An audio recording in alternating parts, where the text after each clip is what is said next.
안녕하세요. 오늘은 곧 다가올 금리 인하 사이클에 어떤 투자를 해야 될지, 어떤 기회가 있는지, 어떤 리스크가 있는지 한번 알아보도록 할 텐데, 금리 인하 사이클에 잘 잡으면 엄청난 수익률을 올릴 수 있기 때문에 꼭 한번 영상을 끝까지 보시는 것을 좀 추천드리고요. 우선 투자에 관심이 좀 많으시면 아실만한 전설적인 투자자인 앙드레 코스톨라니의 명언을 좀 보시면, 금리가 하락하면 채권은 이미 끝났고 돈은 반드시 주식으로 흘러들어간다. 모든 투자 사이클은 금리에서 시작되고 주식은 항상 마지막에 반응하지만 가장 크게 반응한다.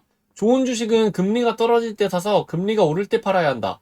앙드레는 금리 인하는 투자 사이클의 시작 신호이며 좋은 주식을 싸게 매수할 수 있는 마지막 기회라고 봤고, 그걸 강조를 많이 했거든요. 그래서 이 앙드레가 누군지부터 보시면 1906년 헝가리 부다페스트에서 태어났고, 직업은 전설적인 투자자, 경제 칼럼니스트, 저술가 정도로 보시면 되고요. 활동 무대는 프랑스, 독일, 미국 등 유럽 전역에서 영향력을 행사했어요. 별명은 20세기 최고의 투자자 중 한 명이고 유럽의 워런 버핏이라고 칭송받고 있습니다. 그래서 이 사람의 주요 업적을 간단하게 보면 달걀이론, 심리중심 투자 철학, 저서다수 출간, 경제 칼럼니스트로의 명성 정도가 있고요. 오늘 우리가 볼 건 달걀 이론과 관련 있고요. 금리 변화에 따라 자금이 어떻게 자산 간 이동하는지를 설명한 투자순환 이론이에요. 그리고 경제는 심리가 만든다, 뉴스보다 시장의 반응이 더 중요하다 등 심리 기반 투자 철학을 강조했고, 대표 저서로 돈, 주식, 그리고 당신, 주식시장은 어떻게 움직이는가 등이 있는데, 저는 저것도 다 읽었지만 돈 뜨겁게 사랑하고 차갑게 다루어라를 가장 좋아하고요. 이거 1, 2, 3편이 있는데 1, 2, 3편 모두 다 보시는 걸 좀 추천드려요. 저는 이 책들 중에 저 시리즈가 가장 마음에 들었고요. 경제 칼럼니스트로서 명성을 보시면 독일, 프랑스 등 유럽 경제지에 수십 년간 칼럼을 연재하고 대중투자 교육에 큰 영향을 끼친 사람입니다. 그래서 이 앙드레의 명언 세 가지 정도 보시면, 첫 번째는 시장은 90%가 심리, 10%가 현실이다. 두 번째는 놓친 주식은 쫓지 마라. 시장은 언제나 다음 기회를 준다. 세 번째는 참을성 없는 투자자는 시장의 먹잇감이 된다. 이 명언만 봐도 이 사람이 어떤 투자자인지 대충 감이 오시죠? 제가 좀 가장 좋아하는 투자자 중에 한 명이고요. 제 투자 철학 스타일과 가장 맞는 사람이어서 이 책도 굉장히 재밌게 잘 읽혔어요, 저는. 그래서 이 사람이 왜 대단한가를 보면, 시장을 숫자와 차트가 아닌 심리와 순환의 관점에서 이해한 선구자로 볼 수 있고, 단기 트레이딩과 장기 가치 투자의 중간 지점에서 통찰을 제시한 이론가예요. 오늘날의 유동성 사이클 투자, 금리 분석 기반 자산 로테이션 개념은 사실상 그의 이론에서 파생됐다고 볼 수 있습니다. 앙드레를 간단하게 요약해보면, 금리, 심리, 유동성의 흐름을 꿰뚫은 시장순환의 이론의 창시자이자 투자심리학의 선구자 정도로 볼 수 있고요. 굉장히 전설적인 유명한 투자자입니다. 그럼 이번에 이루어질 금리 사이클에 대해서 좀 알아보면, 이번 금리 인하는 위기 대응이 아니라 정상화고요. 인플레이션은 2%대 초중반으로 진정됐고, 실업률은 4% 전후, 소비기업 이익도 건재합니다. 증시는 지금 올타임 하이, 사상 최고치를 뚫고 근처에서 또 유지 중이에요. 연준은 지금 경기 부양 목적이 아니라 긴축했던 금리를 원래 자리로 되돌리는 정상화 정책을 전환 중인데, 이걸 트럼프가 굉장히 밀고 있어서 결국에 무조건 될 거예요. 데이터도 안정적이고 무슨 큰일이 발생하지 않는 이상은 금리 인하가 시작되는 건 당연지사인데, 지금은 시장에서 7월이 아니라 9월로 보고 있어요. 가장 최근에 뜬 데이터의 영향으로 7월 금리 인하에 베팅한 투자자들이 그것을 철회했기 때문에 9월이 가장 좀 확률이 높다고 볼 수 있고요. 트럼프는 계속 압박을 하지만 지금 연준 의장인 파월이 완강하게 버티고 있기 때문에 계속 젖어지고 있는데, 결국 파월은 내년 5월이면 연준 의장 임기가 끝나기 때문에 트럼프가 다른 연준 의장을 세우면 계속적인 금리 인하기에 들어갈 수밖에 없습니다. 그런 사람을 뽑을 거기 때문인데요. 그래서 미리 준비를 하고, 그 금리 인하기 때는 어떤 일이 발생되고 뭐가 좋은지, 어떤 준비를 해야 되는지 미리 알아보면 굉장히 나중에 도움이 될 일이 많을 거예요. 이번 금리 인하는 위기의 시그널이 아니라 투자의 타이밍을 선별하는 도구로 볼 수 있고, 정상화 국면에서 옥석 가리기로 승부하는 장이 될 것 같아요. 그래서 아까 말씀드린 앙드레의 달견 이론과 지금 시장은 맞닿아 있는가를 좀 확인해 볼 텐데요. 앙드레는 금리와 자산 간 자본 이동을 6단계로 정리한 투자 사이클이 있습니다. 그게 경제 전반에 걸쳐 금리에 따라 투자 대상이 어떻게 변하는지에 대한 설명인데요. 그림으로 보시면 이런 달걀 모양이에요. 그래서 지금이 가장 A에 가깝다고 볼 수 있겠죠? 금리의 정점이니까. 이게 A, B, C, D, E, F 순으로 이렇게 돌아간다고 보시면 됩니다, 사이클이. 그래서 정점일 때는 채권에 투자하고, 금리가 높을수록 경기 침체에 빠질 확률이 높아요. 그래서 경기 침체에 빠지게 되면 채권을 슬슬 매도하고, 금리 저점으로 가는 시기에 부동산을 매도하고, 마지막 불꽃으로 주식 투자를 권하고 있습니다. 그래서 이 주식 투자로 금리 저점기가 지나서 경기 성숙기가 지나고 다시 금리 인상, 정점으로 향하는 길에 갈 때 주식을 매도하고 현금 확보를 추천하고 있어요. 이렇게 해서 사이클로 돌아가는 건데 무조건 저 타이밍이 딱딱딱 맞게 지나가는 것도 아니고 이게 엄청 긴 사이클이기 때문에 이런 흐름에 대한 투자 이야기입니다. 뭐 이때는 딱 이런 게 아니기 때문에 그래서 이런 유명한 이론이 있고 이 이론대로만 투자했어도 엄청난 부자가 될 수 있는 사이클 투자 방법이거든요. 그래서 다시 처음 시작할 때 명언을 보시면 금리가 하락하면 채권은 이미 끝났고 돈은 반드시 주식으로 흘러 들어간다. 모든 투자 사이클은 금리에서 시작되고 주식은 항상 마지막에 반응하지만 가장 크게 반응한다. 가장 크게 반응한다. 이게 되게 중요한 말이고요. 좋은 주식은 금리가 떨어질 때 사서 금리가 오를 때 팔아야 한다. 앙드레는 금리 인하는 투자 사이클의 시작 신호이며 좋은 주식을 싸게 살 수 있는 마지막 기회라고 봤고 책에서도 여러 번 나오지만 금리 인하기 때 주식을 가장 추천하고 그게 가장 큰 수익률을 얻을 수 있는 기회로 보고 있어요, 앙드레는. 근데 이번에는 좀 다른 게 앙드레는 금리 인하기를 경기 침체로 인한 금리 인하기에 대한 이론을 보여주고 있거든요. 근데 지금은 경기 침체가 아닌 정상화로 가는 금리 인하 사이클의 시작이기 때문에 이번 금리 인하기는 침체 대응이 아닌 정상화가 중점이기 때문에 조금은 다를 수 있어요. 그래서 저 이론에서 말하는 경기 침체 때 주식 바닥에서 시작되는 금리 인하기가 아니라고 투자를 안 하기에는 금리 인하는 자본시장에서 엄청난 큰 호재이기 때문에 이거를 안 할 수가 없습니다. 이거는 무조건 투자해볼 만한 가치가 있다고 저는 생각합니다. 침체 대응이 아닌 정상화 중심의 금리 인하기 때 평균 수익률을 보면 S&P 500은 17.4%, S&P 600 소형주 스몰캡 주식이죠. 저는 스몰캡 주식에 투자할 건데 이 스몰캡 주식은 28.2%, 산업재는 22% 내외, 경기소비재는 19%에서 25%, 기술주는 15%에서 30% 정도로 편차가 엄청 큰데 그냥 12개월 후 평균 수익률입니다. 엄청난 상승이죠. 지수가 이렇게 상승했다는 건 개별 주식은 엄청나게 날뛰었다는 거예요. 코로나 때 보시면 아시겠지만 지수가 이 정도로 크게 반등을 하면 다 머리끄댕이 잡고 끌고 올라갑니다.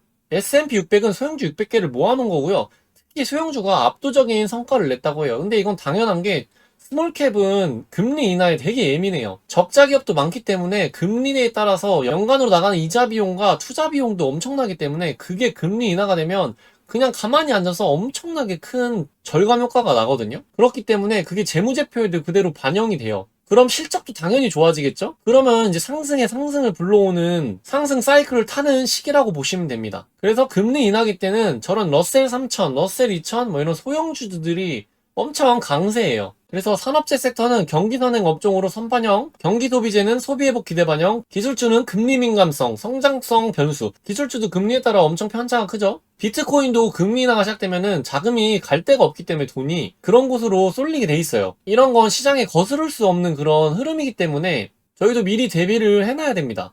그때 가서 막 따라 사면 리스크가 더욱 커지기 때문에 지금 미리 준비하시고 찾아보는 게 굉장히 좋은 선택일 수 있어요. 왜 금리 인하기에 시장이 오르냐면 할인율 하락, 기업가치 산정 시 미래 이익의 현재 가치가 높아져요.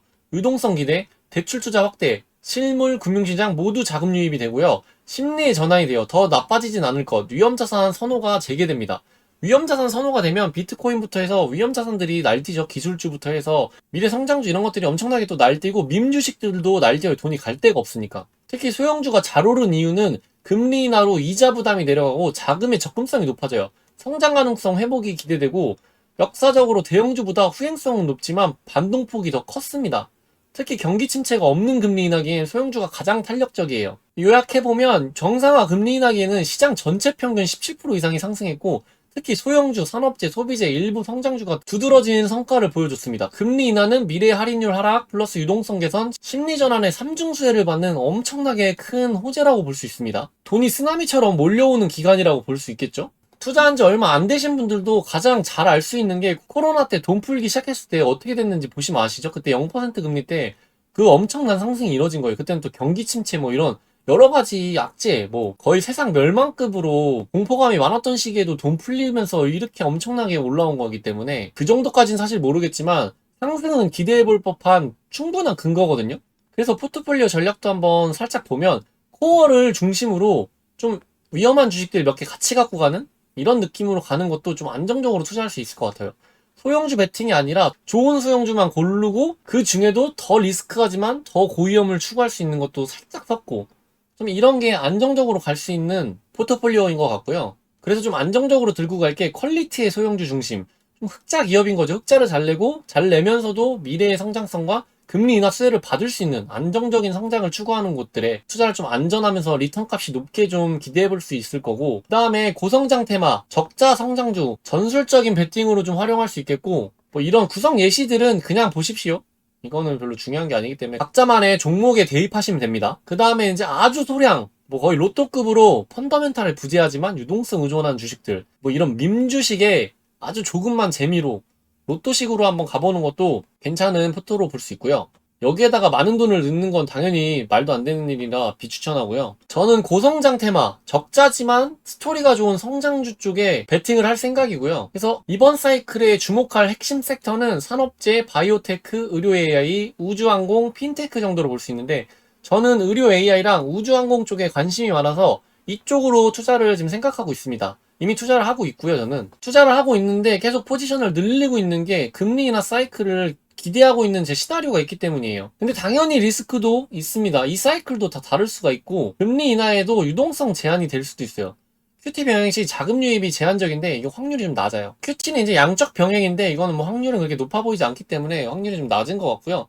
실적 없는 기업의 밸류 확장, 고점 매수 리스크가 있습니다. 멀티플만 상승하기 때문에 가장 조심해야 될 리스크죠. 실적 없는데 기업에 자금만 막 들어와서 주가만 올라가다 보니까 밸류만 확장되고, 그거에 따라서 매수하다 보면 고점에 물릴 수 있는 확률이 좀 크기 때문에 그때 고점 매수 리스크가 걸려서 고점 매수를 하게 되면 뭐 이건 답도 없는 상황이 발생될 수도 있기 때문에 항상 조심해야 됩니다. 저거는. 그래서 지금 미리 사는 걸 좀 추천드리거든요.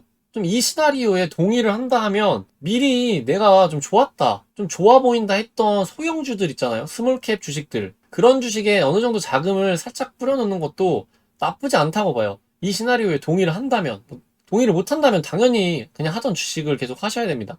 이거는 그냥 시나리오고 이렇게 되는 미래 예측이고, 확률상 역사적으로 그냥 통계 같은 느낌으로 시나리오를 짜는 거기 때문에 플러스의 요인이지, 이것 때문에 이거 하나만 보고 투자를 뭐에다가 해야겠다, 이거는 굉장히 위험한 생각이기 때문에 그런 생각이면 다시 생각을 좀 해봐야 되고요. 구조적 약점 기업은 살아남지 못하기 때문에 무실적, 기술 미검증 기업은 반등을 못합니다. 그런데도 자금이 쏟아져 들어오면 이것도 한순간에 펌핑이 와서 막 올라가죠. 그치만 실적이 없고 기술 검증이 안 됐어요. 실체가 없는, 예전에 니콜라 보시면 아시죠? 실체가 없어요. 실체적인 매출도 없고 그 기업의 기술력이 인증될 수 있는 무엇이 없는 상태에서 그렇게 미래성만 강조하는 기업에 잘못 투자하면 많은 손실을 볼 수 있습니다.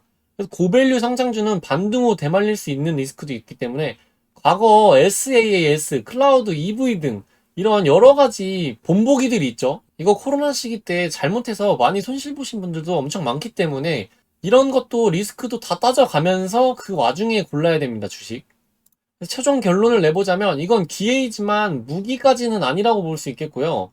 이번 금리 인하는 정상화 기반이고 단기 쇼크 대비용이 아니라 구조적 기회를 여는 조정 시그널 정도? 그러나 이미 시장이 고점일 수 있고 유동성은 제한적일 수 있어요. 그래서 가장 중요한 건 옥석 가리기라고 보는데, 매수를 추천하는 건 아니고 제가 가장 좋아 보이는 거는 적자 기업이지만 스토리가 있고 매출이 검증이 됐어요. 기술력도 검증이 된 스몰캡 성장주들이 가장 전 좋아 보이고요. 거기에 전 투자할 생각입니다. 매출과 기술력, 실현 가능한 수익화 계획이 있는 소형주만이 이번 사이클에 살아남는다고 저는 생각을 해요. 순전히 제 개인적인 관점입니다, 이건. 그래서 마무리를 요약해보면 지금은 무차별 소형주 랠리를 쫓을 때가 아니라 좋은 기업을 선별해서 조용히 담을 타이밍이라고 보거든요. 이게 늦어져도 내년 5월에는 금리 인하가 무조건 되기 때문에 끽해봐야 1년도 안 남은 상황인데, 지금 시장의 이슈는 저 금리 인하가 완벽하게 들어가지 않았기 때문에 자기가 좋아하는 소형주나 미래성, 전망성이 좋거나 지금 투자하고 있다면 앞으로 다가올 이 금리 인하기를 좀 기대해봐도 좋을 것 같아요, 저는. 그래서 정상화 금리 인하, 중소형주 성장주의 전략적 진입 여지가 있고 펀더멘탈이 없는 기업은 이 사이클에서도 살아남지 못한다고 봐요. 인내와 선별, 전략적 배분이 여러분들의 무기가 될 수 있다고 저는 생각합니다. 오늘 준비한 영상은 여기까지고요. 제 영상이 도움이 되셨거나 마음에 드셨거나 하시면 구독과 좋아요 부탁드리겠습니다. 감사합니다.